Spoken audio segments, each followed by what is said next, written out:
നമസ്കാരം. Good morning കേരളത്തിലേക്ക് പ്രിയ പ്രേക്ഷകർക്ക് സ്വാഗതം. ഇന്ന് സൺഡേ ആണ്, അവധിയാണ്. എങ്കിൽ കൂടിയും ഒരുപാട് വാർത്തകൾ ഇന്ന് അതിൻ്റെ അപ്ഡേഷൻസൊക്കെ നമ്മൾ ഇന്ന് പ്രതീക്ഷിക്കുന്നുണ്ട്. പ്രത്യേകിച്ചും പശ്ചിമേഷ്യയിലെ അശാന്തി തന്നെയാണ് എടുത്തു പറയേണ്ടത്. കാരണം ഒരു പെട്രോൾ അല്ലെങ്കിൽ ഇന്ധനക്ഷാമത്തിൻ്റെ ഒരു സമയം നമ്മളിപ്പോൾ കടന്ന് പോയിട്ടേ ഉള്ളൂ. വീണ്ടും അത്തരത്തിലൊരു സാഹചര്യത്തിലേക്ക് കാര്യങ്ങൾ നീങ്ങുമോ എന്ന ആശങ്ക പ്രധാനമായും ഉടലെടുത്ത് നിൽക്കുന്നു. കാരണം ഹോർമൂസിൽ കൂടിയുള്ള ഒരു കപ്പലും, ഹോർമൂസ് കടലിടുക്കിൽ കൂടിയുള്ള ഒരു കപ്പലുകൾക്കും ഒരു ഇന്ധന വെസലുകൾക്കും പ്രവേശനമോ അതിൻ്റെ പോക്കോ നടത്തില്ല, അല്ലെങ്കിൽ അത് തടയുമെന്ന് ഇറാൻ കർക്കശമായി തന്നെ ഉപാധി വെച്ചിരിക്കുകയാണ്. ഒപ്പം ഇന്ത്യൻ കപ്പലുകൾക്ക് നേരെ കഴിഞ്ഞ ദിവസം ഉണ്ടായ ആക്രമണം, ഒരുപക്ഷേ ഇറാനുമായി നല്ല രീതിയിൽ സൗഹൃദം പുലർത്തുന്ന ഒരു രാജ്യമാണ് ഇന്ത്യ. പക്ഷേ എങ്കിൽ കൂടിയും ഇന്ത്യൻ കപ്പലുകൾക്ക് നേരെ കൂടി ആക്രമണം ഉണ്ടായ സാഹചര്യത്തിൽ പല കപ്പലുകളും അതുവഴി കടന്നു പോകുന്നതിന് പിന്മാറിയിട്ടുണ്ട് എന്നാണ് മനസ്സിലാക്കാൻ സാധിക്കുന്നത്. ഒരുപക്ഷേ ഈ ഒരു യുദ്ധത്തിൽ ഇറാൻ്റെ കയ്യിലുള്ള ഏറ്റവും വലിയ ശക്തമായ ആയുധം തന്നെയാണ് ഹോർമൂസ് കടലിടുക്ക് എന്ന് പറയുന്നത്. ഇപ്പോൾ ഈ ചർച്ചകൾ പോലും, അല്ലെങ്കിൽ അമേരിക്കയുമായുള്ള ചർച്ചകൾ പോലും പലപ്പോഴും തട്ടി നിൽക്കുന്നത് ഈ ഹോർമൂസ് കടലിടുക്കിൽ അല്ലെങ്കിൽ അതുമായി ബന്ധപ്പെട്ട പ്രശ്നങ്ങൾ തന്നെ. ലെബനോൺ പ്രശ്നം പരിഹരിച്ചു, പക്ഷേ ഹോർമൂസിൽ തങ്ങളുടെ നിയന്ത്രണം, അല്ലെങ്കിൽ അതിനുമപ്പുറം ഈ ഹോർമൂസിൽ ഇറാൻ കടുപ്പിക്കുന്തോറും ഇറാൻ്റെ തുറമുഖങ്ങളിൽ നിന്നുള്ള എണ്ണ വരവ്, പോക്ക്, ഇമ്പോർട്ട്, എക്സ്പോർട്ട്, ഇതിനെല്ലാം അമേരിക്ക ഏർപ്പെടുത്തിയിരിക്കുന്ന ഉപരോധം. ചുരുക്കത്തിൽ പറഞ്ഞാൽ ഈ യുദ്ധം അവസാനിക്കാത്തതിന് പ്രധാന കാരണം ഇറാന് അമേരിക്കയെ വിശ്വാസമില്ല എന്നത് തന്നെയാണ്. കാരണം അവരുടെ അനുഭവങ്ങളും അങ്ങനെ തന്നെയാണ്. ഒരു ചർച്ചയുടെ സമയത്ത് തന്നെയാണ് ഈ യുദ്ധം പൊട്ടിപ്പുറപ്പെട്ടതും. സ്വാഭാവികമായും അതിൻ്റെ ഒരു പ്രതിഫലനം വീണ്ടും കുറച്ചുകൂടി ശക്തമായ രീതിയിൽ ലോകത്തെമ്പാടും ഉണ്ടാകുമോ എന്ന ആശങ്കയുണ്ട്. ഒപ്പം അഞ്ചരക്കണ്ടി ഡെൻ്റൽ കോളേജിലെ നിതിൻ്റെ മരണവുമായി ബന്ധപ്പെട്ട വിശദാംശങ്ങൾ പുറത്തു വരാനുണ്ട്. മാനേജ്മെൻറ്റ് ഇന്ന് ചോദ്യം ചെയ്യും. വാൽപ്പാറ അപകടത്തിൽ പരിക്കേറ്റ 4 പേർ, വല്ലാതെ നമ്മളെ പിടിച്ചു കുലുക്കിയ ഒരു അപകടമായിരുന്നു. ആ പരിക്കേറ്റ 4 പേർ, അവരുടെ അവസ്ഥ എന്താണ് എന്നറിയേണ്ടതുണ്ട്. അങ്ങനെ ഈ ഒരു അവധി ദിവസമാണെങ്കിൽ കൂടിയും ഒരുപാട് കാര്യങ്ങൾ നമുക്ക് കാണേണ്ടതുണ്ട്, മനസ്സിലാക്കേണ്ടതുണ്ട്. വിശദാംശങ്ങളിലേക്കൊക്കെ പോകാം. ആദ്യം തലക്കെട്ടുകൾ.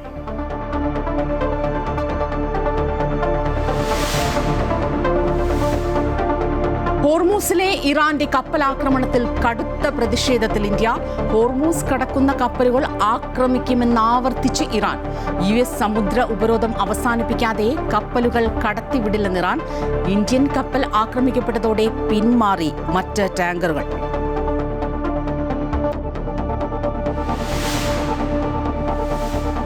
വനിതാ ബിൽ പരാജയപ്പെടുത്തിയ പ്രതിപക്ഷ പാർട്ടികൾക്കെതിരെ പ്രതിഷേധം കടുപ്പിച്ച് BJP. വിവിധ സംസ്ഥാനങ്ങളിൽ പ്രതിഷേധം ശക്തമാക്കും. പ്രധാനമന്ത്രിയുടെ അഭിസംബോധനയ്ക്കെതിരെ പ്രതിപക്ഷം. തിരഞ്ഞെടുപ്പ് പെരുമാറ്റച്ചട്ടത്തിന്റെ ലംഘനമെന്ന് പ്രതിപക്ഷം.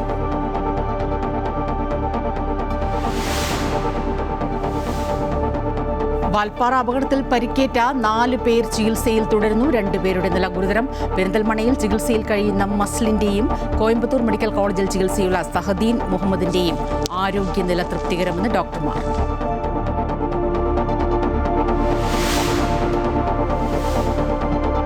സംസ്ഥാനത്ത് താപനില മുന്നറിയിപ്പ് തുടരുന്നു. 12 ജില്ലകളിൽ യെല്ലോ അലർട്ട്.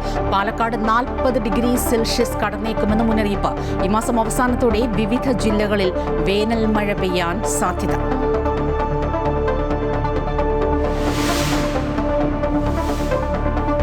അഞ്ചരക്കണ്ടി ഡെൻ്റൽ കോളേജിലെ വിദ്യാർത്ഥി നിതിൻ്റെ മരണത്തിൽ കോളേജ് മാനേജ്മെന്റിന്റെ വിശദീകരണം. ഇന്ന് പിടിയിലായ ലോൺ ആപ്പ് നടത്തിപ്പുകാരെ കസ്റ്റഡിയിൽ വാങ്ങാനൊരുങ്ങി പോലീസ്.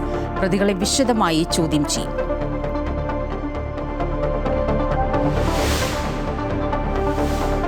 IPL ചെന്നൈക്ക് 4ാം തോൽവി. ഹൈദരാബാദിന്റെ ജയം 10 റൺസിന്. ഇന്ന് കൊൽക്കത്ത രാജസ്ഥാനെയും പഞ്ചാബ് ലക്നൌവിനെയും നേരിടും.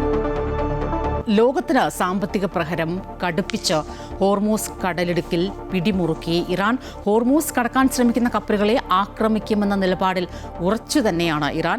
US നാവിക ഉപരോധം പിൻവലിക്കണമെന്നും അതുവരെ ഒരു കപ്പലുകളും ഹോർമൂസ് കടക്കില്ലെന്നും Iran Islamic revolutionary guard corps വ്യക്തമാക്കുകയാണ്. അമേരിക്ക ഉപരോധം തുടരുന്നത് വെടിനിർത്തൽ കരാറിന്റെ ലംഘനമാണെന്ന് ഇറാൻ വിദേശകാര്യമന്ത്രി പ്രതികരിച്ചപ്പോൾ ഭീഷണികൾക്ക് മുന്നിൽ വഴങ്ങില്ലെന്നും ഒരു സമാധാന കരാർ ഉണ്ടാകുന്നതുവരെ ഇറാനിയൻ തുറമുഖങ്ങൾക്കുള്ള ഉപരോധം തുടരുമെന്നും അമേരിക്കൻ പ്രസിഡന്റ് ഡൊണാൾഡ് ട്രംപ് പറഞ്ഞു. അതേസമയം ഇന്ത്യൻ കപ്പലുകൾക്ക് നേരെയും ആക്രമണമുണ്ടായതോടെ നിരവധി ടാങ്കറുകൾ ഹോർമൂസ് കടക്കുന്നതിൽ നിന്ന് പിന്മാറി. നിലവിലെ വെടിനിർത്തൽ കരാർ ഏപ്രിൽ 22-നാണ് അവസാനിക്കുന്നത്. അമേരിക്കയെ വിശ്വാസമില്ലെന്നും ഏത് നിമിഷം വേണമെങ്കിലും അമേരിക്ക ആക്രമിക്കുമെന്ന് ഭയക്കുന്നതായും ഇറാൻ പാർലമെന്റ് സ്പീക്കറും വ്യക്തമാക്കി. അതേസമയം ഹോർമൂസ് കടലിടുക്ക് കടന്നുപോകുന്ന കപ്പലുകളിൽ നിന്ന് പ്രത്യേക ഫീസ് ഈടാക്കാൻ ഒരുങ്ങുകയാണ് ഇറാൻ. സുരക്ഷാ സംരക്ഷണ സേവനങ്ങൾക്കായി നിശ്ചയിച്ചിട്ടുള്ള തുക നൽകുന്ന കപ്പലുകൾക്ക് മാത്രമേ ഇനി മുതൽ കടലിടുക്കിലൂടെ മുൻഗണനാടിസ്ഥാനത്തിൽ കടന്നുപോകാൻ അനുമതി നൽകുമെന്ന് മുതിർന്ന ഇറാനിയൻ ഉദ്യോഗസ്ഥൻ വ്യക്തമാക്കി. അന്താരാഷ്ട്ര മാധ്യമത്തിന് നൽകിയ അഭിമുഖത്തിലാണ് ഇറാൻ പുതിയ നയം വെളിപ്പെടുത്തിയത്.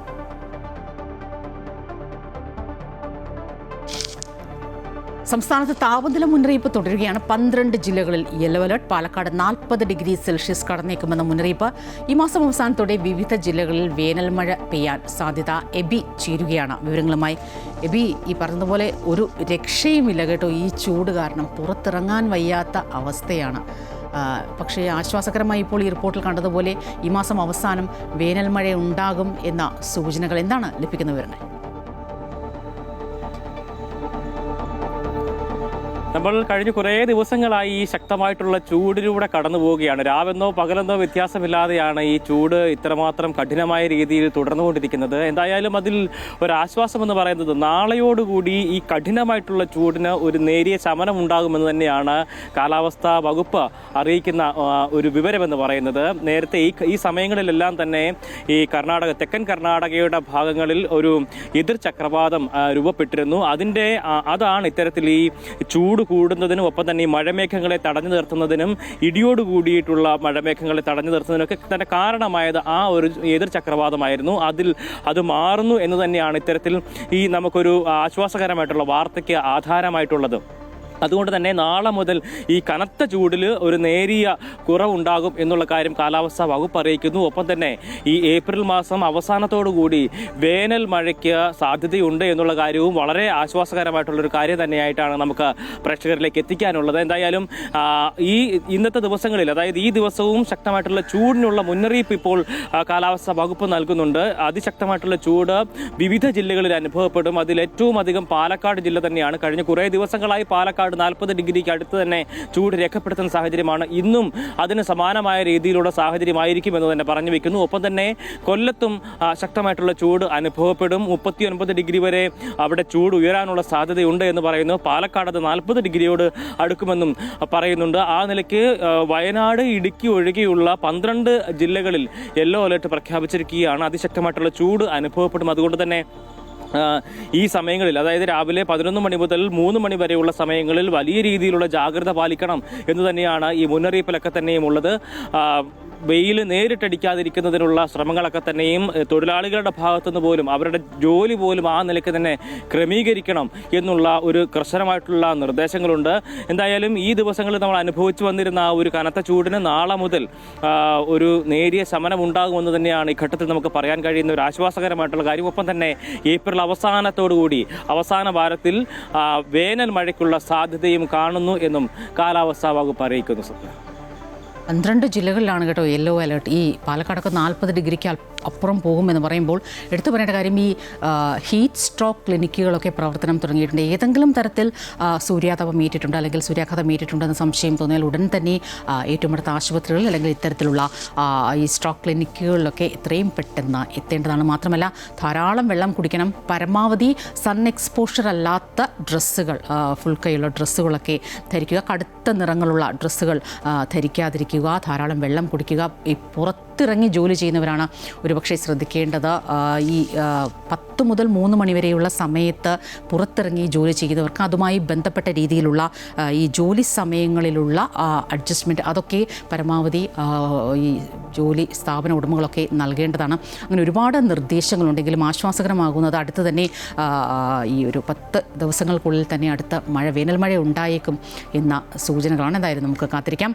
ഇന്ന് നമ്മൾ പ്രതീക്ഷിക്കുന്ന മറ്റൊരു പ്രധാന വാർത്ത അല്ലെങ്കിൽ അതിൻ്റെ ഒരു അപ്ഡേഷൻ അറിയേണ്ടതുണ്ട്. തമിഴ്നാട് വാൽപ്പാറയിലുണ്ടായ ദാരുണ അപകടത്തിൽ 4 പേർ പരിക്കേറ്റ ചികിത്സയിലാണെന്ന് നമുക്കറിയാം. അതിൽ കോയമ്പത്തൂർ മെഡിക്കൽ കോളേജിൽ ചികിത്സയിൽ കഴിയുന്ന 2 പേരുടെ ആരോഗ്യനില ഇപ്പോഴും ഗുരുതരമായി തന്നെ തുടരുകയാണ്. വെന്റിലേറ്റർ സപ്പോർട്ടിൽ തന്നെയാണ് അവർ തുടരുന്നത്. അതേസമയം കോയമ്പത്തൂർ മെഡിക്കൽ കോളേജിൽ ചികിത്സയിലായിരുന്ന സഹദിൻ മുഹമ്മദിൻ്റെയും പെരിന്തൽമണ്ണയിലെ സ്വകാര്യ ആശുപത്രിയിൽ കഴിയുന്ന മസ്നിൻ്റെയും ആരോഗ്യനില തൃപ്തികരമാണ് എന്ന് ആശുപത്രി അധികൃതർ അറിയിക്കുകയാണ്. വിവരങ്ങളുമായി അരവിന്ദൻ ചേരുകയാണ്. അരവിന്ദൻ, അപ്രതീക്ഷിതമായി വല്ലാതെ നമ്മളെയൊക്കെ പിടിച്ചുകുലുക്കി വാൽപ്പാറ അപകടം. ഇനിയൊരു ജീവൻ കൂടി നഷ്ടപ്പെടാതിരിക്കാനുള്ള അങ്ങേയറ്റത്തെ പ്രാർത്ഥനയിലാണ് നമ്മളെല്ലാവരും. ഇപ്പോൾ ഈ പരിക്കേറ്റ് ചികിത്സയിൽ കഴിയുന്നവരുടെ ഏറ്റവും പുതിയ വിവരങ്ങൾ, അപ്ഡേഷൻസ് എങ്ങനെയാണ്?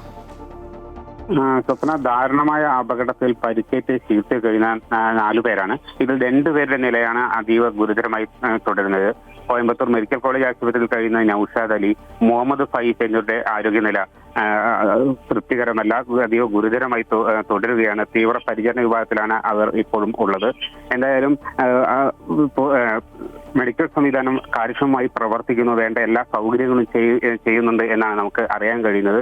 ഇതിൽ നൌഷാദ് വിദ്യാലയത്തിൽ അപകടം സംഭവിച്ച പാങ് GLP സ്കൂളിലെ സ്കൂൾ ബസ്സിലെ ഡ്രൈവറായിരുന്നു. മറ്റൊരാൾ അപകടത്തിൽപ്പെട്ട ടെമ്പോ ട്രാവലിന്റെ ഡ്രൈവറാണ് മുഹമ്മദ് ഫായിസ്. ഇവർ 2 പേരുടെ നിലയാണ് ഇപ്പോൾ ഗുരുതരമായി തുടരുന്നത്.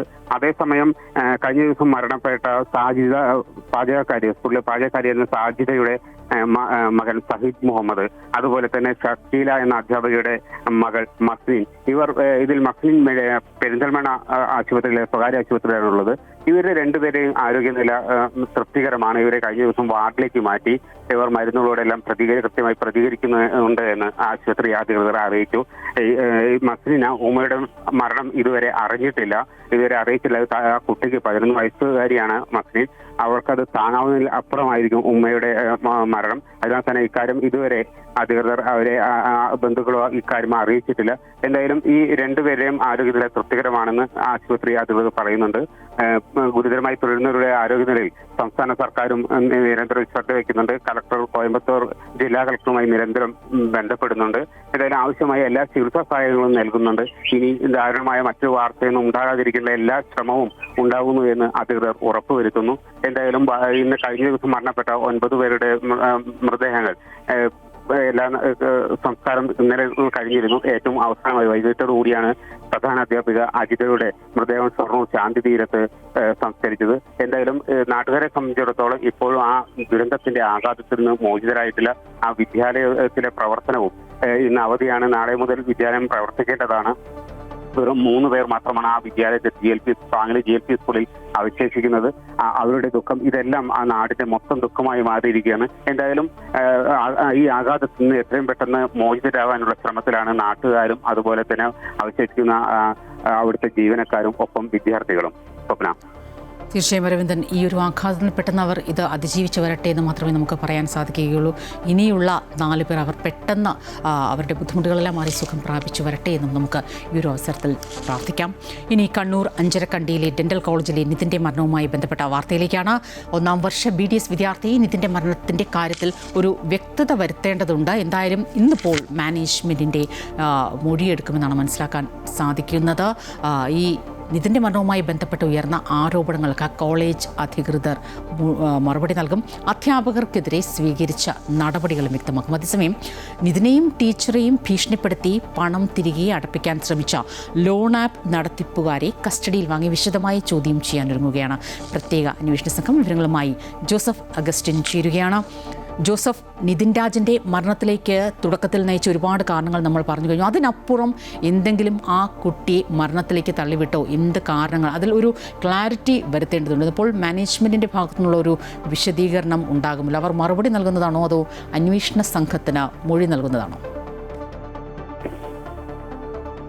സ്വപ്ന, ഈ നിതിൻ മരിച്ച് 10-ാം ദിനമാണ് ഇത്തരത്തിൽ മാനേജ്മെന്റ് ഔദ്യോഗികമായി വിശദീകരണം നൽകുക എന്നാണ് ഈ ഘട്ടത്തിൽ മനസ്സിലാക്കാൻ സാധിച്ചത്. ഒരു 10 മണിക്ക് ശേഷം മാധ്യമങ്ങളോട് ഈ നിതിന്റെ മരണവുമായി ബന്ധപ്പെട്ടും കോളേജുമായി ബന്ധപ്പെട്ട് ഉയർന്നു വന്ന മറ്റ് ആരോപണങ്ങളെക്കുറിച്ചും മറുപടി നൽകും, വ്യക്തത നൽകുമെന്ന കാര്യമാണ് ഇപ്പോൾ അറിയിച്ചിട്ടുള്ളത്. എന്തായാലും ഈ സംഭവത്തിന് ശേഷം നിതിന് വേണ്ടി ഒരു അനുശോചന യോഗം പോലും കൂടാൻ കോളേജ് മാനേജ്മെന്റിന് സാധിച്ചിരുന്നില്ല. മാത്രവുമല്ല, നിരവധി വിദ്യാർത്ഥികൾ പരസ്യമായി മാനേജ്മെന്റിനെതിരെ രംഗത്തെത്തുന്ന ഒരു സാഹചര്യം ഉണ്ടായിരുന്നു. പല അധ്യാപകരും കിരാതമായ പീഡനങ്ങളാണ് വിദ്യാർത്ഥികൾക്ക് നേരെ അഴിച്ചുവിടുന്നതെന്നുള്ള കാര്യമാണ് ഇവർ പ്രധാനമായും വ്യക്തമാക്കിയത്. ഇതിനെ തുടർന്ന് മാനേജ്മെന്റ് വലിയ രീതിയിലുള്ള സമ്മർദ്ദത്തിനായ കാഴ്ചയെ നമ്മൾ കണ്ടതാണ്. മാത്രമല്ല, വിവിധ അന്വേഷണ ഏജൻസികളുടെ അന്വേഷണവും ഈ മാനേജ്മെന്റിനെതിരെ നീളുകയും ചെയ്യുന്ന ഒരു സാഹചര്യത്തിലേക്ക് കാര്യങ്ങൾ കടന്നിരുന്നു. എന്തായാലും ഉയർന്നു വന്ന വിവാദങ്ങളിലെല്ലാം മാനേജ്മെന്റ് മറുപടി നൽകും. നിതിന്റെ മരണവുമായി ബന്ധപ്പെട്ട് എന്തൊക്കെ നടപടികൾ സ്വീകരിച്ചു എന്ന കാര്യവും പ്രധാനമായും മാനേജ്മെന്റ് വ്യക്തമാക്കുമെന്ന് തന്നെയാണ് കരുതുന്നത്. ഡോക്ടർ റാമിന് പുറമെ നിരവധി അധ്യാപകർക്കെതിരെ വിദ്യാർത്ഥികൾ സമാനമായ പരാതികൾ ഉന്നയിച്ചിട്ടുണ്ട് എന്നുള്ളതാണ് ഈ കോളേജിനെ സംബന്ധിച്ചിടത്തോളം ഏറ്റവും അക്ഷരാർത്ഥത്തിൽ പ്രതിസന്ധിയിലാക്കുന്ന വലിയൊരു കാര്യം. അതുമാത്രമല്ല, ഈ വിഷയങ്ങളെല്ലാം സല്യൂട്ട് ചെയ്യാതെ പോവുക എന്ന് പറയുന്നത് അത് അത്ര മാനേജ്മെന്റിനെ സംബന്ധിച്ചിടത്തോളം അത്ര സുഖകരമായിരിക്കുകയില്ല എന്ന തിരിച്ചറിയലിന്റെ അടിസ്ഥാനത്തിലാണ് ഇത്തരത്തിൽ വ്യക്തത വരുത്താൻ ഒരുങ്ങുന്നത്. എന്തായാലും അധ്യാപകർക്കെതിരെ കർശന നടപടി സ്വീകരിക്കുമെന്ന് ആദ്യഘട്ടം മുതൽക്ക് തന്നെ വ്യക്തമാക്കിയിട്ടുണ്ട്. മാത്രവുമല്ല ഈ കോളേജിലെ അധികൃതർ തന്നെ ഇത്തരത്തിൽ ഒരു അന്വേഷണം നടത്തിയിരുന്നു. അപ്പൊ ആ അന്വേഷണത്തിന്റെ റിപ്പോർട്ട് ഉൾപ്പെടെ ഇത്തരത്തിൽ മുന്നോട്ട് വെക്കാനുള്ള ഒരു സാധ്യതയാണ് ഇന്ന് കാണുന്നത്. മറ്റൊരു പ്രധാനപ്പെട്ട കാര്യം, ഈ നിതിനെയും ടീച്ചറെയും ഭീഷണിപ്പെടുത്തിയ ഓൺലൈൻ ആപ്പ് അധികൃതർക്കെതിരെ നടപടി കർശനമാക്കുന്നുണ്ട്. എന്തായാലും അവരെ ഇന്നലെ കണ്ണൂരിലെ കോടതിയിൽ ഹാജരാക്കിയിരുന്നു. 14 ദിവസത്തേക്ക് റിമാൻഡ് ചെയ്തിരുന്നു.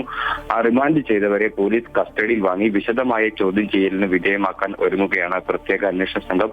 ഇവരിൽ നിന്ന് കൂടുതൽ മൊഴിയെടുക്കും. കൂടുതൽ തെളിവുകൾ ഉൾപ്പെടെ കണ്ടെത്താനുള്ള ശ്രമവും അന്വേഷണ സംഘത്തിന്റെ ഭാഗത്തുനിന്നുണ്ടാകുന്നുണ്ട്. എന്തായാലും ഡോക്ടർ റാവിനെ പിടികൂടാനാവാത്തതിൽ വലിയ രീതിയിലുള്ള പ്രതിഷേധം ഇപ്പോഴും കടുക്കുകയാണ്. വിദ്യാർത്ഥി സമൂഹവും അതുപോലെ തന്നെ രക്ഷിതാക്കളുമാണ് കടുത്ത ആശങ്ക അറിയിച്ച് രംഗത്തെത്തിയിട്ടുള്ളത്. എന്തുകൊണ്ടാണ് ഇത്തരത്തിൽ ജാമ്യമില്ലാ വകുപ്പുകൾ പ്രകാരം കുറ്റം ചുമത്തിയിട്ടുള്ള ഒരു പ്രതിയെ പിടികൂടുന്നതിൽ പോലീസ് അലംഭാവം കാണിക്കുന്നതെന്നുള്ള നിശിതമായ വിമർശനമാണ് ഇവർ ഉയർത്തുന്നത്. മാത്രമല്ല ഇത് ഒരു പറ്റം മാനേജ്മെന്റിന്റെ താല്പര്യങ്ങളെ സംരക്ഷിക്കാനും അധ്യാപകനെ സംരക്ഷിക്കാനും വേണ്ടിയിട്ടുള്ള ഒരു നിലപാടാണ് പോലീസിന്റെ ഭാഗത്തുനിന്നുണ്ടാകുന്നത് എന്നുള്ളതാണ് ഇവർ പ്രധാനമായും പറയുന്നത്. കാരണം 2 പ്രധാനപ്പെട്ട വകുപ്പുകൾ, അത് ജാമ്യമില്ലാ വകുപ്പുകളാണ് ഈ സംഭവവുമായി ബന്ധപ്പെട്ട് ഈ അധ്യാപകർക്കെതിരെ ചുമത്തപ്പെട്ടിരിക്കുന്നത്.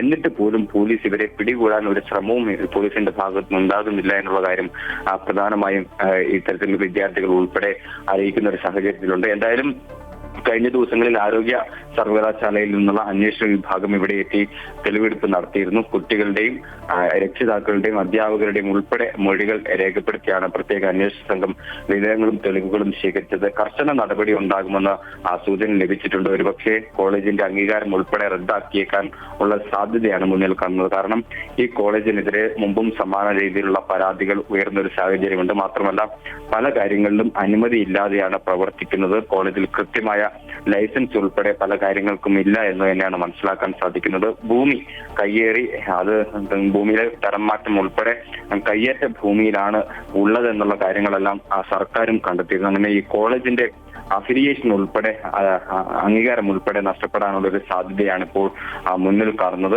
ഇവർക്ക് പകരം സംവിധാനം എന്തൊരുക്കും എന്നുള്ളൊരു കടുത്ത ആശങ്ക വിദ്യാർത്ഥികളും രക്ഷിതാക്കളും പങ്കുവെക്കുകയുണ്ടായി. കാരണം 4ാം വർഷ വിദ്യാർത്ഥികളുണ്ട്, 3ാം വർഷ വിദ്യാർത്ഥികളുണ്ട്, 2ാം വർഷ വിദ്യാർത്ഥികളുണ്ട്, ഈ തുടക്കത്തിൽ തന്നെ പണം അടച്ച വിദ്യാർത്ഥികളുണ്ട്. ഇവരെല്ലാം തന്നെ വലിയ രീതിയിൽ ആശങ്കയിലാക്കുന്ന കാര്യമാണ് ഇപ്പോൾ ഈ അംഗീകാരം ഉൾപ്പെടെ റദ്ദാക്കിയാൽ ഉണ്ടാകാൻ പോകുന്നത്. എന്തായാലും ഈ വിഷയത്തിൽ സർക്കാരുകൾ കൃത്യമായി ഇടപെടണമെന്ന ആവശ്യമാണ് അവർ പ്രധാനമായും ഉന്നയിക്കുന്നത്. സർവകലാശാലയിൽ ഈ കാര്യത്തിൽ അനുഭാവപൂർവ്വമായിട്ടുള്ളൊരു സമീപനം വിദ്യാർത്ഥികളോട് സ്വീകരിക്കണമെന്ന കാര്യവും പ്രധാനമായിട്ടും ആവശ്യപ്പെടുന്നുണ്ട്. എന്തായാലും ഇന്ന് അല്പസമയത്തിനുള്ളിൽ തന്നെ ഈ കോളേജ് മാനേജ്മെന്റ് നിതിൻ രാജിന്റെ മരണവും ഉയർന്നു വന്ന ആരോപണങ്ങളിലും കൃത്യമായ മറുപടി നൽകുമെന്ന് തന്നെയാണ് പ്രതീക്ഷിക്കുന്നത്. എന്തായാലും എന്തൊക്കെ നടപടികളാണ് ഈ അധ്യാപകർക്കെതിരെ സ്വീകരിച്ചതെന്നുള്ള കാര്യത്തിലും ഒരു വ്യക്തത വരുത്തും. മാത്രവുമല്ല പ്രത്യേക അന്വേഷണ സംഘം ഈ ലോൺ നടത്തിപ്പുകാരായ ആപ്പ് അധികൃതരെ ഇത്തരത്തിൽ വിശദമായി ചോദ്യം ചെയ്യാൻ തീർച്ചയായും കോളേജ് മാനേജ്മെന്റിന്റെ വിശദീകരണം അത് എന്താണ് എന്നറിയാനുള്ള കാത്തിരിപ്പിൽ തന്നെയാണ്. പക്ഷേ നമുക്കറിയാം കേരള പോലീസിന്റെ കഴിവുകേടൊന്നുമല്ല ഈ പറഞ്ഞതുപോലെ കാണാമറിയത്തിരിക്കുന്ന പ്രതികളെ പിടിക്കാൻ പറ്റാത്തത് എന്ന് തന്നെ നമ്മൾ കരുതണം. കൃത്യമായ സമയത്ത് അവർ നിയമത്തിന് മുന്നിൽ അല്ലെങ്കിൽ പോലീസിന് മുന്നിൽ അന്വേഷണ സംഘത്തിന് മുന്നിൽ എത്തപ്പെടും എന്ന് തന്നെ നമുക്ക് മനസ്സിലാക്കാം. പക്ഷേ ഒരുപാട് കാര്യങ്ങൾ ഈ കോളേജിൻ്റെ നടത്തിപ്പടക്കമുള്ള കാര്യങ്ങളിൽ ഒരുപാട് പ്രശ്നങ്ങളുണ്ടായിരുന്നു. അപ്പോൾ ഇതിനെയൊക്കെ അതിജീവിച്ച് ഇപ്പോൾ ആരോഗ്യ സർവകലാശാല അതിൻ്റെ അന്വേഷണം തുടങ്ങിയിട്ടുണ്ട്. അഫിലിയേഷൻ റദ്ദാക്കുന്ന നടപടികളിലേക്ക് അടക്കം കടക്കുന്നു എന്ന് പറയുമ്പോൾ ഈ പരീക്ഷ എഴുതിക്കൊണ്ടിരിക്കുന്ന ഫീസ് അടച്ച 4ാം വർഷ വിദ്യാർത്ഥികളടക്കമുള്ളവരുടെ ഭാവി അതൊരു വലിയ ചോദ്യചിഹ്നം തന്നെയാണ്. സ്വാഭാവികമായും അതിനുള്ള എന്ത് നടപടികൾ അക്കാര്യത്തിലടക്കം തീരുമാനം ഉണ്ടാകേണ്ടതുണ്ട്. എന്തായാലും മാനേജ്മെൻറ്റിന് അധ്യാപകർക്കെതിരായ ആരോപണം അതിൽ വിദ്യാർത്ഥികൾ ഉറച്ചു തന്നെയാണ് നിൽക്കുന്നത്. നിതിൻ്റെ മരണത്തിന് ഈ ലോൺ ആപ്പിനപ്പുറം മാനേജ്മെൻറ്റിൻ്റെ ഭാഗത്തുനിന്ന് അല്ലെങ്കിൽ കോളേജിൻ്റെ ഭാഗത്തുനിന്ന് എന്ത് ഇടപെടൽ എന്ത് നടപടികളാണ് CCTV ദൃശ്യങ്ങളടക്കം നമ്മൾ കഴിഞ്ഞ ദിവസം കണ്ടതാണ്. എന്താണ് ആ കുട്ടിയോട് പറഞ്ഞത്? ആ 15-20 മിനിറ്റിനകത്ത് ആ കുട്ടി മരണത്തിലേക്ക് പോയി ചാടുന്നതിന് വേണ്ടി എന്താണ് ആ പ്രിൻസിപ്പലിൻ്റെ റൂമിൽ സംഭവിച്ചത് എന്നറിയാൻ എന്തായാലും ആകാംക്ഷയോടുകൂടി കാത്തിരിക്കുകയാണ്. ജോസഫാണ് വിവരങ്ങളുമായി ചേർന്നത്. ഈ ലോൺ ആപ്പിൻ്റെ കാര്യം പറയുകയാണെങ്കിൽ നമുക്ക് ഈ 1-2 കേസൊന്നുമല്ല, ഒരുപാട് കേസുകളാണ് ലോൺ ആപ്പുമായി ബന്ധപ്പെട്ട മരണത്തിലേക്ക് പലരെയും തള്ളിവിട്ട കഥകൾ റിപ്പോർട്ടുകളൊക്കെ നമ്മൾ കണ്ടതാണ്. പക്ഷേ വീണ്ടും ആളുകൾ അത് 8,000 ഇപ്പോൾ ഈ നിതിൻ 8,000 രൂപ ലോൺ ആപ്പിൽ നിന്ന് എടുത്തിരുന്നു എന്നാണ്. അതുപോലെ വളരെ നിസ്സാരമായ ചെറിയ തുകയ്ക്ക് വേണ്ടി ലോൺ ആപ്പിൻ്റെ ആ പടുകുഴിയിൽ ചെന്ന് ചാടുകയും ഒടുവിൽ അവിടെ നിന്ന് രക്ഷപ്പെടാൻ വയ്യാതെ അവർ ഏതൊക്കെ രീതിയിൽ അത് മുതലാക്കാൻ ശ്രമിക്കുന്നോ ആ രീതിയിലൊക്കെ അത് മുതലാക്കാൻ ശ്രമിക്കുകയും ചെയ്യും. പണം തിരിച്ചു കിട്ടുക എന്നത് മാത്രമാണ് അവരുടെ മുന്നിലുള്ള പ്രധാന ലക്ഷ്യം. അങ്ങനെ ഒരുപാട് കേസുകൾ വരുന്നുണ്ട്. ഇപ്പോൾ ഈ നിതിൻ്റെ മരണവുമായി ബന്ധപ്പെട്ട വീണ്ടും ഒരു കേസ് വന്നിട്ടുണ്ട്. വടകരയിൽ ആയഞ്ചേരി സ്വദേശി വിഷ്ണു പ്രകാശ്. ആ വിഷ്ണു പ്രകാശിനെ കാണാതായ സംഭവത്തിൽ ഇപ്പോൾ അന്വേഷണം പുരോഗമിക്കുന്നുണ്ട്. ഈ ലോൺ ആപ്പിൻ്റെ ഭീഷണിയാണ് വിഷ്ണുവിൻ്റെ തിരോധാനത്തിന് പിന്നിലെന്നാണ് ഈ കുടുംബം നൽകുന്ന പരാതി. ഏപ്രിൽ 13 വിഷ്ണു വീട് വിട്ടിറങ്ങിയത്. ഏപ്രിൽ 13 ഇപ്പോൾ 19, ഏതാണ്ട് 7 ദിവസമാകുന്നു. എന്തായാലും രേഷ്മയോട് ചോദിക്കാം എന്താണ് ഇതിൻ്റെ വിവരങ്ങൾ, വിശദാംശങ്ങളെന്ന്. രേഷ്മ, ഈ ലോൺ ആപ്പിൻ്റെ ഒരു സമ്മർദ്ദം കൂടിയാണ് നിതിൻ എന്ന അഞ്ചരക്കണ്ടിയിലെ ഡെൻ്റൽ വിദ്യാർത്ഥി നിതിൻ്റെ മരണത്തിലേക്ക് തള്ളിവിട്ടത് എന്ന ഒരു കൺക്ലൂഷനിൽ കൂടി നമ്മൾ എത്തുകയാണ്. മാത്രമല്ല സമാനമായ ഒരുപാട് കേസുകൾ എത്തുന്നുണ്ട്. ഇപ്പോൾ ഈ വിഷ്ണു പ്രകാശ് ഇപ്പോൾ 7 ദിവസമായിരിക്കുന്നു വീട്ടിൽ നിന്ന് കാണാതായിട്ട്. എന്താണ് വിഷ്ണുവിനെ കുറിച്ചുള്ള അന്വേഷണം നടക്കുന്നതിൽ എന്താണ് ലഭിക്കുന്ന വിവരങ്ങൾ?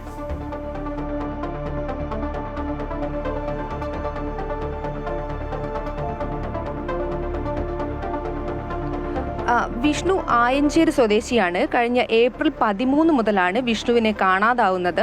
ലോൺ ആപ്പിൽ നിന്നും വെറും 10,000 രൂപ മാത്രമാണ് വിഷ്ണു കടമെടുത്തിരുന്നത്. ഇതിനെ തുടർന്ന് ലോൺ ആപ്പിന്റെ ആളുകൾ നിരന്തരമായി ഭീഷണി ഉയർത്തുകയും വിഷ്ണുവിന്റെ മോർഫ് ചെയ്ത ചിത്രങ്ങളടക്കം കുടുംബാംഗങ്ങളുടെയും ബന്ധുക്കളുടെയും മറ്റ് സുഹൃത്തുക്കളുടെയും ഫോണിലേക്ക് നിരന്തരം അയച്ചിരുന്നു. ഇതേ തുടർന്ന് കനത്ത മാനസിക സമ്മർദ്ദത്തിലായിരുന്നു വിഷ്ണു. രാവിലെ വീട്ടിൽ നിന്നും ബാങ്കിലേക്ക് പോയി വരാമെന്ന് പറഞ്ഞാണ് വിഷ്ണു ഇറങ്ങുന്നത്. വൈകുന്നേരമായിട്ടും വീട്ടിലെത്താത്തതിനെ തുടർന്നാണ് ബന്ധുക്കൾ അന്വേഷിച്ചിറങ്ങുന്നത്. എന്നാൽ ബാങ്കിൽ എത്തിയിട്ടില്ലെന്ന് മനസ്സിലായി. തുടർന്ന് വടകര പോലീസിൽ പരാതി നൽകുകയായിരുന്നു. പോലീസ് നമ്മോട് പറയുന്നത് അന്വേഷണം പുരോഗമിക്കുകയാണ്. ലോൺ ആപ്പുമായി ബന്ധപ്പെട്ടുള്ള നമ്പർ പോലീസിന് ട്രേസ് ചെയ്യാനൊന്നും പറ്റില്ല.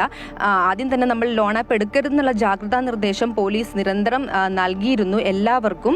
പക്ഷേ നിരവധി യുവാക്കളാണ് വീണ്ടും ലോൺ ആപ്പിൽ ചെറിയ തുക വാങ്ങാൻ വേണ്ടി ലോൺ ആപ്പിൻ്റെ കെണിയിൽ പോയി പെടുന്നത്. ഈ ലോൺ ആപ്പിൻ്റെ ആപ്പ് നമ്മൾ ഫോണിൽ ചെയ്യുമ്പോൾ തന്നെ നിരവധി പേരുടെ കോൺടാക്റ്റും മറ്റും തന്നെ അവരെടുത്തിരിക്കും. ഇതിനെ തുടർന്നാണ് നമ്മൾ മോർഫ് ചെയ്ത ചിത്രങ്ങൾ ഉൾപ്പെടെ അവർക്ക് പോകുന്നത്. വിഷ്ണുവിൻ്റെ കാര്യത്തിലും ഇതുതന്നെയാണ് സംഭവിച്ചിരിക്കുന്നത്. വിഷ്ണു സുഹൃത്തുക്കളോട് നിരന്തരമായി പറഞ്ഞിരുന്നു തനിക്ക് ഇങ്ങനെ ഭീഷണി വരുമെന്നും തൻ്റെ ഫോട്ടോ മോർഫ് ചെയ്തിട്ട് അശ്ലീലമായ ഫോട്ടോകൾ മോർഫ് ചെയ്താണ് വരികയെന്നും അപ്പോൾ തെറ്റിദ്ധരിക്കരുതെന്നുൾപ്പെടെ പറഞ്ഞ് വിഷ്ണു സുഹൃത്തുക്കളോട് സംസാരിച്ചിരുന്നു. എന്നാൽ ഇത് കൂടുതലായി വന്നപ്പോഴാണ് വിഷ്ണുവിനെ കാണാതായിരിക്കുന്നത്. പോലീസ് അന്വേഷണം പുരോഗമിക്കുകയാണെന്നാണ് നമ്മോട് ഇപ്പോൾ വ്യക്തമാക്കിയിരിക്കുന്നത്.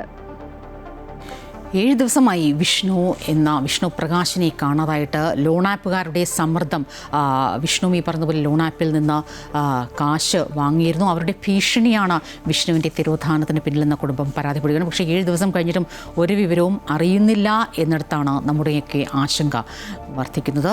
പ്രധാനമന്ത്രി നരേന്ദ്രമോദി കഴിഞ്ഞ ദിവസം രാജ്യത്തെ അഭിസംബോധന ചെയ്ത് നടത്തിയ പ്രസംഗം രൂക്ഷമായ വിമർശനവുമായി പ്രതിപക്ഷം ആ പ്രസംഗത്തിനെതിരെ രംഗത്തെത്തിയിരിക്കുകയാണ്.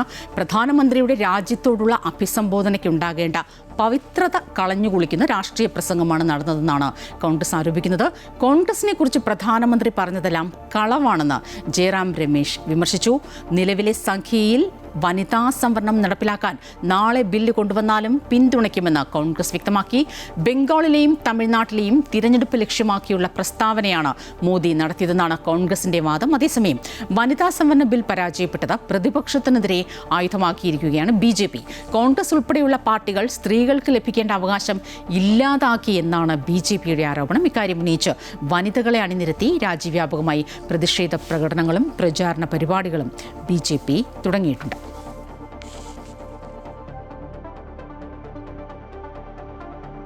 ചരിത്രത്തിലാദ്യമായി മലമ്പുഴയിൽ UDF അധികാരത്തിലെത്തുമെന്ന് UDF സ്ഥാനാർത്ഥി A. സുരേഷ് പറയുകയാണ്. യഥാർത്ഥ കമ്മ്യൂണിസ്റ്റുകാർ UDFനൊപ്പം നിൽക്കുമെന്നും മലമ്പുഴയിൽ ഇടത് MLA ഇതുവരെ ഒരു വികസന പ്രവർത്തനങ്ങളും പൂർത്തിയാക്കിയിട്ടില്ല എന്നും അദ്ദേഹം പറഞ്ഞു. നിയമസഭാ തെരഞ്ഞെടുപ്പിന്റെ വോട്ടെടുപ്പ് പൂർത്തിയായപ്പോൾ ഉയർന്ന പോളിംഗ് ശതമാനം രേഖപ്പെടുത്തിയ പാലക്കാട് ജില്ലയിലെ ഒരു മണ്ഡലമാണ് മലമ്പുഴ. ഈ മലമ്പുഴ ജില്ലയിൽ 3 മുന്നണികളും വലിയ പ്രതീക്ഷയിലാണ് നിലവിലുള്ളത്. UDFന്റെ സ്ഥാനാർത്ഥിയായിട്ടുള്ള A. സുരേഷ് നമ്മളോടൊപ്പം ചേരുന്നുണ്ട്. മലമ്പുഴയിൽ പോളിംഗ് ശതമാനം വലിയ വർധനവ് രേഖപ്പെടുത്തിയിട്ടുണ്ട്. അപ്പോൾ എങ്ങനെയാണ് ഒരു വിജയപ്രതീക്ഷ? തീർച്ചയായിട്ടും മലമ്പുഴയിൽ ചരിത്രത്തിൽ ഏറ്റവും വലിയ പോളിംഗ് ആയിരുന്നു നടന്നത്. തുടക്കത്തിൽ തന്നെ ഇവിടെ 2 തവണ BJP 2ാം സ്ഥാനത്തുള്ള മണ്ഡലമാണ്. കഴിഞ്ഞ 10 കൊല്ലമായിട്ട് BJP 2ാം സ്ഥാനത്താണ്. പക്ഷേ തുടക്കത്തിൽ തന്നെ ആദ്യ റൗണ്ടിൽ തന്നെ BJP അപ്രസക്തമായി.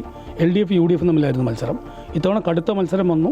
ഞങ്ങളുടെ പ്രതീക്ഷ എന്ന് പറയുന്നത് 8 പഞ്ചായത്തിലും LDFന് ഭൂരിപക്ഷം കിട്ടും എന്ന് മാത്രമല്ല ചരിത്രത്തിലാദ്യമായിട്ട് മലമ്പുഴ UDFൻ്റെ കൂടെ ഉണ്ടാവും. ഈ VS-നൊപ്പം വർഷങ്ങളോളം താങ്കൾ ഒപ്പം ഉണ്ടായിരുന്നൊരു വ്യക്തിയാണ്. അപ്പോൾ VS-നൊപ്പം ഉണ്ടായിരുന്ന വ്യക്തി UDF-ൻ്റെ സ്ഥാനാർത്ഥിയായിട്ട് മത്സരിക്കുന്നു എന്ന് പറയുമ്പോൾ അത് ഏതെങ്കിലും തരത്തിൽ മണ്ഡലത്തിൽ പ്രതികൂലമായിട്ട് ബാധിക്കാനുള്ളൊരു സാധ്യത ഉണ്ടായിരുന്നോ? ഒരിക്കലുമില്ല. പ്രതികൂലമായി ബാധിച്ചില്ല എന്ന് മാത്രമല്ല അനുകൂലമായിട്ടുള്ള ഒരുപാട് ഘടകങ്ങളാണ് ഞാൻ ഫീൽഡിൽ ഇറങ്ങിയപ്പോൾ എനിക്ക് റിയലൈസ് ചെയ്യാൻ പറ്റിയത്. കാരണം യഥാർത്ഥ ഇടതുപക്ഷം യഥാർത്ഥ കമ്മ്യൂണിസ്റ്റുകൾ ഇത്തവണ UDFൻ്റെ കൂടെ നിൽക്കും എന്നുള്ള കാര്യത്തിൽ തർക്കമില്ല. കാരണം CPM-നെ അത്രത്തോളം ജനങ്ങൾ വെറുത്തു കഴിഞ്ഞു. അതിൻ്റെ ഭാഗമായി മലമ്പുഴയിലും ഉറപ്പായിട്ടും CPM-ൻ്റെ വെറുത്ത ആളുകൾ യഥാർത്ഥ കമ്മ്യൂണിസ്റ്റുകളും യഥാർത്ഥ ഇടതുപക്ഷവും UDF-ൻ്റെ ഒപ്പം നിൽക്കും. UDF-ന് ജയിപ്പിക്കും. ഈ വർഷങ്ങളായിട്ട് CPM ആണ് മലമ്പുഴയിൽ സിറ്റിംഗ് MLA ഒക്കെ ആയിട്ട് CPM-ൻ്റെ ആളുകളാണ് എത്തുന്നത്. അപ്പോൾ അങ്ങനെ നോക്കുന്ന സമയത്ത് ഏതെങ്കിലും തരത്തിലൊരു ഭരണവിരുദ്ധ വികാരം ഉണ്ടായിട്ടുണ്ട് എന്ന് തോന്നുന്നുണ്ടോ? ഭരണവിരുദ്ധ വികാരം മാത്രമല്ല CPM-നകത്ത് ഈ അഹങ്കാരത്തിനും ധാർഷ്ട്യത്തിനും ഈ പറഞ്ഞ കമ്മ്യൂണിസ്റ്റ് വിരുദ്ധതയ്ക്കും ഒക്കെ എതിരായിട്ടുള്ള വോട്ടെടുപ്പാണ് ഇത്തവണ കേരളത്തിലാകെ നടന്നത്. അതോടൊപ്പം തന്നെ മലമ്പുഴയിൽ നിന്നിട്ടുണ്ട്. മലമ്പുഴ ചരിത്രപ്രസിദ്ധമായൊരു മണ്ഡലമാണ്.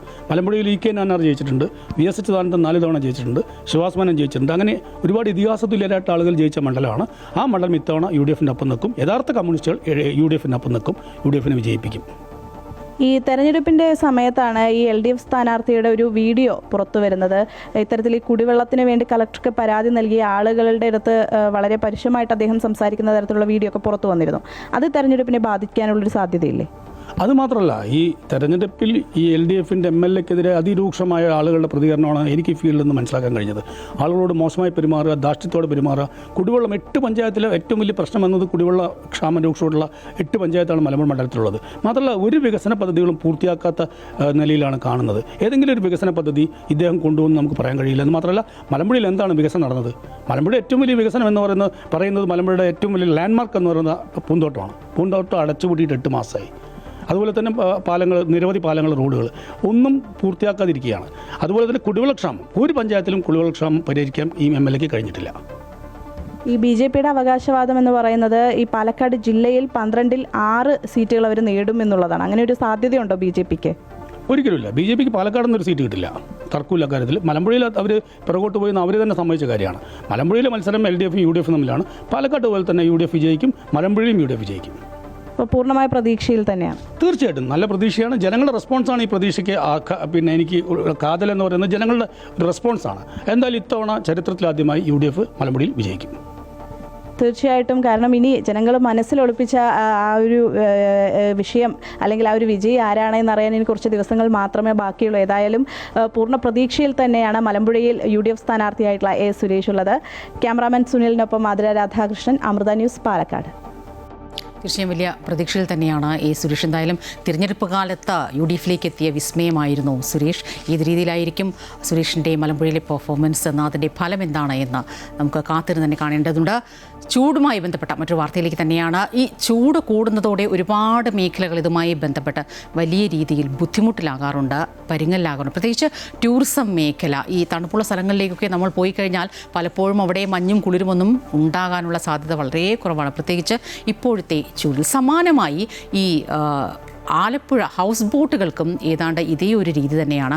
അവധിക്കാലമാണ്, സ്വാഭാവികമായും എവിടെയെങ്കിലുമൊക്കെ പോകാമെന്ന് കരുതി ഹൗസ് ബോട്ടുകൾ തിരഞ്ഞെടുക്കുകയാണെങ്കിൽ അതും വലിയ രീതിയിൽ തിരിച്ചടിയായിരിക്കുന്നു. പുറത്തിറങ്ങാൻ പറ്റാത്ത രീതിയിലുള്ള ചൂടാണ്. അതുകൊണ്ട് തന്നെ ടൂറിസ്റ്റുകളുടെ എണ്ണത്തിൽ വലിയ കുറവുണ്ടായി എന്നതും ഈ മേഖലയെ പിന്നോട്ടടിക്കുകയാണ്. സീസൺ എത്തിയതോടെ വലിയ പ്രതീക്ഷയിലായിരുന്നു ആലപ്പുഴയിലെ ടൂറിസം മേഖല. ഹൗസ് ബോട്ടുകളും ശിക്കാരവള്ളങ്ങളും തേടി പുന്നമടയിലേക്ക് ടൂറിസ്റ്റുകളുടെ ഒഴുക്കുണ്ടാകുമെന്ന് പ്രതീക്ഷിച്ച ബോട്ടുടമകൾക്ക് പക്ഷേ നിരാശയായിരുന്നു ഫലം. ചൂട് ക്രമാതീതമായി കൂടിയതോടെ പ്രതീക്ഷിച്ച രീതിയിലുള്ള തിരക്ക് പ്രകടമായില്ല. ഇതോടെ സീസൺ മുന്നിൽ കണ്ട ഹൗസ് ബോട്ടുകളും വള്ളങ്ങളും പുതുക്കിപ്പണിത് കാത്തിരുന്ന ബോട്ടുടമകൾക്ക് വലിയ തിരിച്ചടിയായി. ഈ സമയത്തേക്ക് എന്ന് പറഞ്ഞാൽ ഒരുമാതിരിപ്പെട്ട എല്ലാ ബോട്ടുകൾക്കും ഓട്ടം കിട്ടേണ്ട സമയമാണ്. ഇപ്പം നിങ്ങൾ നോക്കിയാൽ തന്നെ കാണാം, ഇവിടെ ഒരുമാതിരിപ്പെട്ട ബോട്ടുകളെല്ലാം ഇവിടെ തന്നെ ഇപ്പോൾ കിടക്കുകയാണ്. പകുതി കൂടുതൽ വള്ളങ്ങളും ഓട്ടമില്ലാതെ കിടക്കുന്ന സമയം. ഇപ്പോൾ സീസൺ സ്റ്റാർട്ട് ചെയ്യേണ്ട സമയമാണ്. ഈ ഭയങ്കരമായിട്ടുള്ള ചൂട് കാരണമാണ്. സാധാരണ വർഷങ്ങളിൽ ഉണ്ടാകുന്നതിനേക്കാളിൽ ഭയങ്കരമായിട്ടുള്ള ചൂടാണ് ഈ പ്രാവശ്യം അനുഭവപ്പെടുന്നത്. അതുകൊണ്ടുള്ളൊരു പ്രശ്നമുണ്ട്. സീസണിന് മുമ്പായിട്ട് എല്ലാവരും അവരവരുടെ ബോട്ടുകൾ മെയിൻറ്റെയിൻ ചെയ്ത് റിനോവേറ്റ് ചെയ്ത് മെയിൻറ്റെയിൻ ചെയ്താണ് ഇടുന്നത്. സീസൺ ടൈമിൽ നല്ല രീതിയിൽ ചെയ്യാനായിട്ട്. അങ്ങനെ വരാൻ നേരത്ത് തന്നെ ഓരോ ആൾക്കാർക്കും ലക്ഷക്കണക്കിന് രൂപ ചിലവാക്കിയിട്ടാണ് നിൽക്കുന്നത്. ആ ഒരു ഇത് മാനേജ് ചെയ്ത് പോകാനുള്ള അത്തരം രീതിയിലുള്ള ഓട്ടം ഈ സമയത്ത് കിട്ടുന്നില്ല എന്നുള്ളതാണ്. പുറത്തിറങ്ങാൻ കഴിയാത്ത നിലയിൽ ചൂട് കനത്തതോടെ എയർ കണ്ടീഷൻ ബോട്ടുകളാണ് പല ടൂറിസ്റ്റുകളും ആവശ്യപ്പെടുന്നത്. എന്നാൽ ഇത്തരം ബോട്ടുകളെക്കാൾ പരമ്പരാഗത ബോട്ടുകളാണ് ജില്ലയിൽ കൂടുതലായുള്ളത്. ഇതും ടൂറിസ്റ്റുകൾ എത്തുന്നതിൽ തിരിച്ചടിയായി. ഇതിനെല്ലാം പുറമെ പാചകവാതകത്തിൻ്റെ ലഭ്യതയിലുണ്ടായ കുറവും ടൂറിസം മേഖലയെ അലട്ടുന്നുണ്ട്. പാചകവാതകം മതിയായ അളവ് ലഭിക്കാതെ വന്നതും ടൂറിസം മേഖലയ്ക്ക് ഇരുട്ടടിയാവുകയാണ്. അമൃത ന്യൂസ്, ആലപ്പുഴ. ചില മേഖലകൾക്ക് ഈ ചൂട് വലിയ തിരിച്ചടിയാകുമ്പോൾ എന്നാൽ ചിലർക്ക് ഈ ചൂട് ഒരുപക്ഷെ ആശ്വാസമാകുന്നുണ്ട്, അപൂർവം ചിലർക്ക് അനുഗ്രഹമാകുന്നുണ്ട്. മറ്റാർക്കുമല്ല, ഈ ചൂട് കാലത്ത് നാരങ്ങ വെള്ളം, മോര്, നന്നാറി ഇതൊക്കെ വിൽക്കുന്ന ചെറിയ ചെറിയ കടകളൊക്കെ നമുക്ക് കാണാൻ സാധിക്കും. അവരൊക്കെ ഈ സമയത്ത്, ഈയൊരു ചൂട് സമയത്ത് അവർക്ക് കുറച്ച് കച്ചവടം കൂടിയിട്ടുണ്ട് എന്നാണ് പറയുന്നത്. മാത്രമല്ല ഇതിൻ്റെയൊക്കെ വിലയും കൂടിയിട്ടുണ്ട്. നമ്മൾ സാധാരണ 10 രൂപയ്ക്ക് 15 രൂപയ്ക്കൊക്കെ കിട്ടുന്ന ഈ ദാഹശമനികൾക്കെല്ലാം വില കൂടിയിട്ടുണ്ട് എന്നാണ് എടുത്ത് പറയേണ്ടത്. കോഴിക്കോട് ജില്ലയിലെ ചില ചൂടൻ കാഴ്ചകൾ നോക്കാം. കേരളത്തിൽ വേനൽ ചൂട് കടുത്തുകൊണ്ടിരിക്കുകയാണ്. കോഴിക്കോടും ചൂടിൻ്റെ കാര്യത്തിൽ ഒട്ടും പുറകിലല്ല. കോഴിക്കോട് നഗരത്തിലെത്തുന്നവർ പ്രധാനമായും തണുപ്പിനായി ആശ്രയിക്കുന്നത് ഈ മാനാഞ്ചിറ സ്ക്വയറിനെയാണ്. ചൂട് കടുത്തതോടെ പരമാവധി ആളുകളും ഉച്ചയ്ക്ക് 12 മുതൽ 3 മണി വരെ പുറത്തിറങ്ങാറില്ല. പുറത്തിറങ്ങുന്നവരോ തണലിനും ദാഹം തീർക്കാനുമായുള്ള ഓട്ടത്തിലും.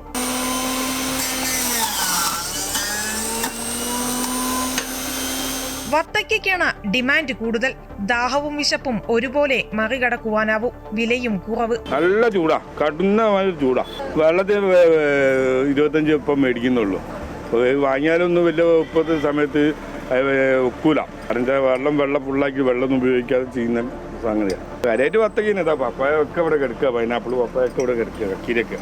വത്തക്ക മാത്രമേ ചെലവാ കാര്യമായിട്ടുണ്ട്. മോര്, ഉപ്പുസോഡ, ലൈം എന്നിവയ്ക്കും ഡിമാൻഡ് വർദ്ധിച്ചിട്ടുണ്ട്. 15 രൂപ ഉണ്ടായിരുന്ന മോരിനും ഉപ്പുസോഡയ്ക്കും ലൈമിനും ഇപ്പോൾ 20 രൂപയാണ് പലയിടത്തും വില. ജ്യൂസ് കടകളും ഒട്ടും പുറകിലല്ല. ചൂട് കനക്കുന്നതോടെ കടകളിലും നല്ല തിരക്കാണ് അനുഭവപ്പെടുന്നത്. ചൂടായപ്പോൾ ആൾക്കാർ കുറച്ചുകൂടി വരാൻ തുടങ്ങി. ഫുൾ ആളാണ്. ഇപ്പോൾ നിൽക്കാൻ നേരമില്ല, അടുത്ത ആൾ അപ്പോൾ ഇതിന് വരാം. ഇവിടെ ഗ്ലാസ് കഴിക്കുമ്പോൾ അപ്പോൾ ആളിങ്ങനെ റണ്ണിങ്ങിൽ ഇങ്ങനെ നടന്നുകൊണ്ടിരിക്കുക. ഫ്രഷ് ജ്യൂസ് കുറേ മൂവിങ് ഉണ്ട്. വാട്ടർമെലന്, ഗ്രേപ്പ്, മുസമ്പി, ഓറഞ്ച് അങ്ങനത്തെ കാര്യങ്ങളാണ് കൂടുതൽ പോകുന്നത്. വെള്ളം കലക്കാനായുള്ള ചെറിയ നാരങ്ങയ്ക്കും വില വർദ്ധിച്ചിട്ടുണ്ട്. കരിക്കും, കരിക്ക് ജ്യൂസും, നന്നാറി സർബത്തും, മിൽക്ക് സർബത്തുമൊക്കെ വേനൽക്കാലത്ത് നമ്മുടെ പ്രധാന ദാഹശമനക്കാരായി മാറുന്നു. അപ്പോൾ ചൂടിങ്ങനെ ഒരു രക്ഷയുമില്ലാതെ തുടരുന്ന ഒരു സാഹചര്യമാണുള്ളത്. പ്രേക്ഷകരെല്ലാവരും ധാരാളമായി വെള്ളം കുടിക്കുക. പരമാവധി ഈ ബീച്ചുകളിലേക്കൊക്കെ വൈകുന്നേരങ്ങളിൽ മാത്രം ഇറങ്ങുവാൻ വേണ്ടി ശ്രദ്ധിക്കുക. അമൃത ന്യൂസ്, കോഴിക്കോട്. തീർച്ചയായും കൃത്യമായ ഒരു ജാഗ്രതാ നിർദ്ദേശം കൂടിയാണ് രേഷ്മ നൽകുന്നത്. ധാരാളം വെള്ളം കുടിക്കുക. ഈ പറഞ്ഞതുപോലെ ചൂട് കുറഞ്ഞ സമയത്ത് 10 മണി മുതൽ 4 മണി വരെയുള്ള സമയത്ത്, രേഷ്മയിലാട്ടോ, അനഖയാണേ, അനഖ പറഞ്ഞത്. കൃത്യമായി ഈ ജാഗ്രതാ നിർദ്ദേശങ്ങളെല്ലാം നിങ്ങളുടെ മനസ്സിൽ സൂക്ഷിക്കണം. തൃശ്ശൂരിന് ഇനി ആവേശം സിരകളിൽ പടരുന്ന പൂരക്കാലമാണ്. ഇലഞ്ഞിത്തറയിലെ മേളപ്പെരുക്കത്തിനൊപ്പം തെക്കേ ഗോപുരവാതിൽക്കൽ വിരിയുന്ന വർണ്ണവിസ്മയങ്ങൾക്കായി ശക്തന്റെ തട്ടകം കാത്തിരിക്കുന്നു. പാറമേക്കാവും തിരുവമ്പാടിയും തങ്ങളുടെ രഹസ്യക്കൂട്ടുകളിൽ വിരിയിക്കുന്ന വർണ്ണാഭമായ കുടകളുടെ നിർമ്മാണം അണിയറയിൽ പുരോഗമിക്കുകയാണ്.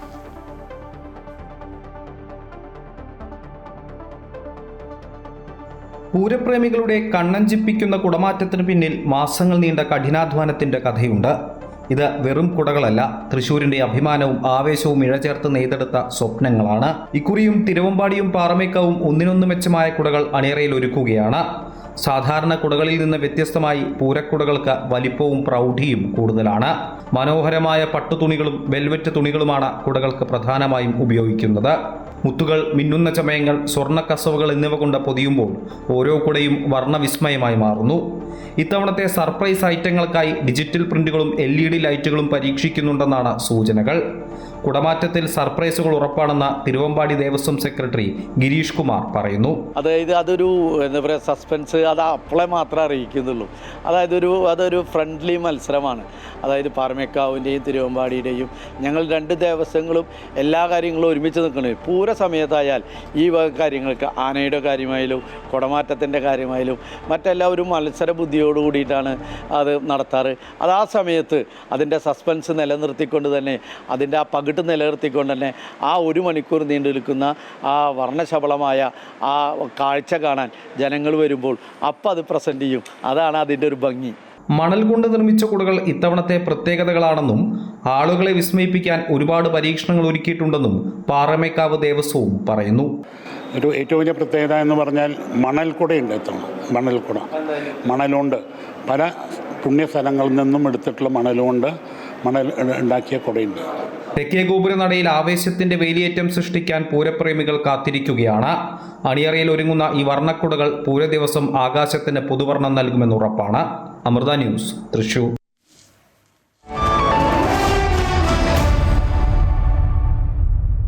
ആവേശകരമായ പോരാട്ടത്തിൽ ചെന്നൈ സൂപ്പർ കിങ്സിനെതിരെ സൺറൈസേഴ്സ് ഹൈദരാബാദിന് 10 റൺസിന്റെ തകർപ്പൻ വിജയം. രാജീവ് ഗാന്ധി ഇന്റർനാഷണൽ സ്റ്റേഡിയത്തിൽ നടന്ന മത്സരത്തിൽ അവസാന ഓവർ വരെ നീണ്ടുനിന്ന വാശിയേറിയ മത്സരത്തിൽ ഹൈദരാബാദ് വിജയം പിടിച്ചെടുത്തു. ആദ്യം ബാറ്റ് ചെയ്ത സൺറൈസേഴ്സ് ഹൈദരാബാദ് 20 ഓവറിൽ 9 വിക്കറ്റ് നഷ്ടത്തിൽ 194 റൺസെടുത്തു. 15 പന്തിൽ നിന്ന് അർദ്ധ സെഞ്ചുറി തികച്ച അഭിഷേക് ശർമ്മയുടെ വെടിക്കെട്ട് പ്രകടനമാണ് ഹൈദരാബാദിന് കരുത്തായത്. ഇന്നിപ്പോൾ 2 മത്സരങ്ങളാണ് IPL-ൽ. ആദ്യ മത്സരത്തിൽ കൊൽക്കത്ത നൈറ്റ് റൈഡേഴ്സ് രാജസ്ഥാൻ റോയൽസിനെ നേരിടും. 3:30 കൊൽക്കത്തയിലെ ഈഡൻ ഗാർഡൻസിലാണ് മത്സരം. 7:30 ലക്നൗ സൂപ്പർ ജയൻസ് പഞ്ചാബ് കിങ്സിനെ നേരിടും. പഞ്ചാബിലെ PC സ്റ്റേഡിയത്തിലാണ് മത്സരം.